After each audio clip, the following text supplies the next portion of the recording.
नमस्कार भक्तों, आपका नीरू पाठक चैनल में स्वागत है। आपको माँ अन्नपूर्णा और भगवान शिव की कहानी सुनाने जा रही हूँ। अगर आपको ये कहानी पसंद आए तो कमेंट बॉक्स में ओम नमः शिवाय और माँ अन्नपूर्णा की जय अवश्य लिखिए। साथ ही अगर आपने अभी तक मेरे चैनल को सब्सक्राइब नहीं किया तो सब्सक्राइब कर लीजिए और बेल आइकन पर क्लिक जरूर कीजिए, जिससे हमारे वीडियो के नोटिफिकेशन आपको मिलते रहे। अब सुनिए ये कहानी। एक बार की बात है, भगवान शिव और माँ पार्वती अक्सर कैलाश पर्वत पर पासा खेलते थे।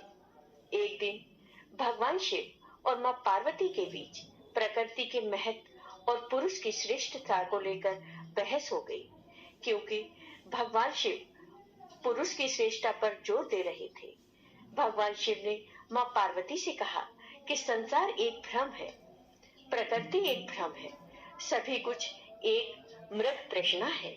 यहाँ पल आता है और चला जाता है, यहाँ तक कि भोजन भी सिर्फ माया है। माँ पार्वती, जो भोजन सहित सभी भौतिक चीजों की जननी है, उन्होंने यह बात सुनकर अपना आपा खो दिया। वो बहुत नाराज हो गई।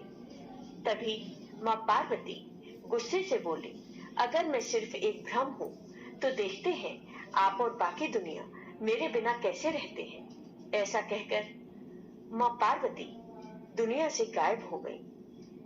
उनके गायब होने से ब्रह्मांड में हाहाकार मच गया। समय स्थिर हो गया, ऋतु परिवर्तन रुक सा गया, धरती बंजर हो गई और भयानक सूखा पड़ने लगा। आकाश, पाताल और धरती तीनों लोकों में मिलने वाला भोजन उपलब्ध नहीं हो रहा था। देवता, दानव और मनुष्य भूख से तड़प रहे थे। दुनिया भोजन से वंचित हो गई और वहां अकाल पड़ गया। जब भगवान शिव के अनुयायी भोजन के लिए उनसे भीख मांगने लगे, तो भगवान शिव ने अनुयायियों के लिए घर घर जाकर भोजन के भीख मांगी, लेकिन किसी के पास कुछ भी देने के लिए नहीं था। भगवान विष्णु ने भगवान शिव से कहा, मैंने सुना है काशी में एक महिला ने लोगों के लिए भोजन दान करना शुरू किया है। भोजन की भीख मांगने के लिए भगवान शिव काशी गए, लेकिन जब उन्हें पता चला कि रसोई को चलाने वाले कोई और नहीं बल्कि उनकी पत्नी पार्वती ही थी। वह सुंदर वस्त्र और आभूषणों से सजी हुई थी और वह एक सिंहासन पर बैठी हुई थी। एक एक करके भूखे देवताओं और पृथ्वी के भूखे निवासियों को भोजन परोस रही थी।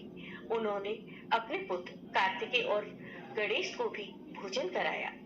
माँ पार्वती का यह सुंदर रूप कोई और नहीं बल्कि देवी अन्नपूर्णा थी, जो पूर्ण और संपूर्ण है। अन्नपूर्णा ने भगवान शिव को भिक्षा के रूप में भोजन कराया और देवी ने प्रसन्न होकर कहा कि मैं अन्नपूर्णा के रूप में काशी में ही निवास करूंगी। जय हो अन्नपूर्णा माता की।